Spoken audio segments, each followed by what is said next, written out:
જય મહાદેવ મિત્રો, હું નવીન વ્યાસ, રાઇટર, એક્ટર, ડિરેક્ટર.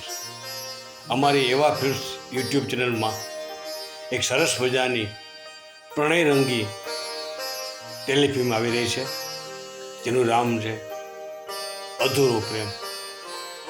આ ટેલિફિલ્મ તારીખ 22/9/2025ને નવરાત્રિના પહેલાં નૃત્ય રિલીઝ થશે.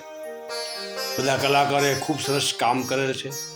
અમારા પ્રોડ્યુસર શ્રી હિતેશભાઈ પટેલે અમને ખૂબ બધું માર્ગદર્શન આપી અને હૂફ આપી છે. આવું સરસ મજાની ટેલિફિલ્મ અમે આપણી સમક્ષ રજૂ કરી રહ્યા છે. જરૂર આપને અધૂરો પ્રેમ ટેલિફિલ્મ ગમશે. જો આપને ગમે તો અમારી ચેનલને લાઈક કરજો, શેર કરજો, સબસ્ક્રાઈબ કરજો. અસ્તુ. જય રંગદેવતા, જય મહાદેવ.